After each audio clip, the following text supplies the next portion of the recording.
ಅಶ್ವಿನಿ, ಡಿ.ಕೆ. ಶಿವಕುಮಾರ್ ಅವರು ಹೇಳ್ತಿದ್ದಾರೆ ನೀವೇನಾದ್ರು ರಾಜೀನಾಮೆ ಕೊಟ್ರೆ 2 ನಿಮಿಷದಲ್ಲಿ ಅಂಗೀಕಾರ ಮಾಡ್ತೀವಿ ಅಂತ. ಆದ್ರೆ ಅದು ಯಾರೋ ಮೇಡಮ್ ಅಧ್ಯಕ್ಷರು, ಜಿಲ್ಲಾಧ್ಯಕ್ಷರು ರಾಜೀನಾಮೆ ಕೊಟ್ರಲ್ಲ, ಅದನ್ನ ಕೇರ್ ಮಾಡ್ತಾರ ಅನ್ನೋದೇ ಪ್ರಶ್ನೆ. ಇರ್ಲಿ, ಮುಂದಿನ ಸ್ಟೋರಿ ಅತ್ತ ಗಮನ ಹರಿಸೋಣ.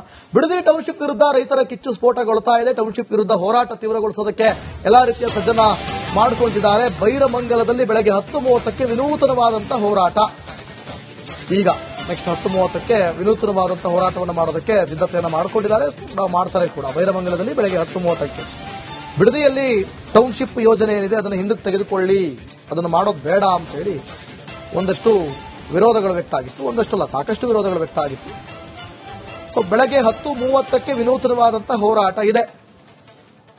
ಅಶ್ವಿನಿ, ನಾವು ಇಲ್ಲಿ ಪಾಸಿಟಿವ್ ಅಂಡ್ ನೆಗೆಟಿವ್ ಅಂದ್ರೆ ನಿಮಗೆ ಪ್ಲಸ್ ಅಂಡ್ ಮೈನಸ್ ಅಥವಾ ಪರ ಅಥವಾ ವಿರೋಧ ಅಂತ ಎಲ್ಲಾ ವಿಚಾರದಲ್ಲೂ ಇದ್ದೇ ಇರುತ್ತೆ ನಿಮಗೆ. ಈಗ ಹೆಂಗೆ ಇವರು ನಮಗೆ ಟೌನ್ಶಿಪ್ ಬೇಡ ಅಂತ ಹೋರಾಟ ಮಾಡ್ತಿದಾರೋ, ನಾನು ಅಲ್ಲಿ ಹೋಗ್ತಾ ಇರ್ತೀನಲ್ಲ, ಪಕ್ಕದಲ್ಲಿ ಇನ್ನೊಂದು ಕ್ಯಾಂಪ್ ಹಾಕೊಂಡು ಹೋರಾಟ ಮಾಡ್ತಿದ್ದಾರೆ, ನಮಗೆ ಟೌನ್ಶಿಪ್ ಬೇಕು ಅಂತ. ಆ ತರನೂ ಹೋರಾಟ ಮಾಡೋರು ಇದ್ದಾರೆ. ಟೌನ್ಶಿಪ್ ಬೇಡ ಅಂತ ಹೋರಾಟ ಮಾಡ್ತಿರೋದು ಒಂದು ಕಡೆ ಆದ್ರೆ, ಅದು ಮುಂದಕ್ಕೆ ಹೋಗ್ತಾ ಒಂದು ಸರ್ಕಲ್ ಇದೆ. ಇನ್ನು ಬೈರಮಂಗಲದಿಂದ ಈ ಕಡೆ ಬರ್ತಾ ಇನ್ನೊಂದು ಜಾಗದಲ್ಲಿ ನಮಗೆ ನಮ್ಮ ಜಮೀನನ್ನ ತೆಗೆದುಕೊಳ್ಳಿ, ನಮಗೆ ಟೌನ್ಶಿಪ್ ಬೇಕು ಅನ್ನುವಂಥದ್ದು ಮಾಡುವಂತ ಹೋರಾಟವೂ ಕೂಡ ಇದೆ. ಸೊ ಈ ತರ ಇದ್ದಾಗ ಇದು ಯಾವ ರೀತಿ ಹೋಗುತ್ತೆ ಅನ್ನೋದು ನಮಗೆ ಪ್ರಶ್ನಾರ್ಥಕವಾಗಿ ಉಳ್ಕೊಂಡ್ಬಿಡುತ್ತೆ.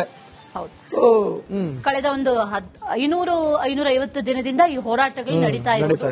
ಈ ಬೇಕು ಅನ್ನುವಂತ ಹೋರಾಟ ಈಗ 1 ತಿಂಗಳಿಂದ ಆರಂಭ ಆಗಿದೆ. ಆದ್ರೆ 500 ದಿನಗಳಿಂದ ಬೇಡ ಅನ್ನುವಂತ ಹೋರಾಟ ನಡೀತಾನೆ ಇದೆ. ಆದ್ರೆ ಸರ್ಕಾರ ಮಾತ್ರ ಅಧಿಸೂಚನೆಯ ಮೇಲೆ ಅಧಿಸೂಚನೆಗಳನ್ನ ಹೊರಡಿಸ್ತಾ ಇದೆ. ಇವತ್ತೊಂದು ವಿನೂತನ ರೀತಿಯಲ್ಲಿ ಹೋರಾಟ ನಡೆಯುತ್ತೆ ಅನ್ನುವಂತ ಮಾಹಿತಿ. ಅದರ ಜೊತೆಗೆ ಈಗ ಈ ಬಿಡದಿ ಟೌನ್ಶಿಪ್ ವಿರುದ್ಧದ ಹೋರಾಟ ಇದೆಯಲ್ಲ, ಅದು ಈ ದೋಸ್ತಿ ಪಕ್ಷಗಳು ಎರಡೂ ಕೂಡ ಸಪರೇಟ್ ಆಗಿ ಇಷ್ಟು ದಿನ ಹೋರಾಟಗಳನ್ನ ಮಾಡ್ತಾ ಇದ್ವು.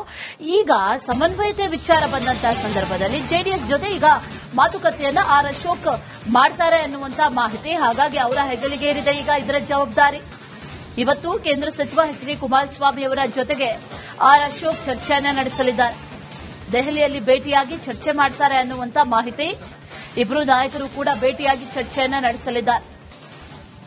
ಒಂದು ವಿಧಾನಮಂಡಲ ಅಧಿವೇಶನ, ಯಾವ ವಿಚಾರಗಳ ಬಗ್ಗೆ ಮಾತಾಡಬೇಕು, ಸರ್ಕಾರವನ್ನ ಯಾವ ವಿಚಾರದಲ್ಲಿ ಕಟ್ಟಿ ಹಾಕಬೇಕು, ಯಾವ ಪ್ರಶ್ನೆಗಳನ್ನ ಮಾಡಬೇಕು ಅನ್ನೋ ವಿಚಾರ, ಜೊತೆಗೆ ಈ ಟೌನ್ಶಿಪ್ ಹೋರಾಟ, ಅದರ ಪಾದಯಾತ್ರೆ, ಇದೆಲ್ಲವೂ ಕೂಡ ಯಾವ ಸ್ವರೂಪದಲ್ಲಿ ಇರಬೇಕು, ಇಂಥ ವಿಚಾರಗಳ ಬಗ್ಗೆ ಮಾತುಕತೆಯನ್ನ ಮಾಡಿ ಜಂಟಿ ಹೋರಾಟ ಹೇಗಿರಬೇಕು ಅನ್ನೋದ್ರ ಬಗ್ಗೆಯೂ ಕೂಡ ಚರ್ಚೆ ನಡೆಯುತ್ತೆ ಅನ್ನುವಂತ ಮಾಹಿತಿ ಇದೆ.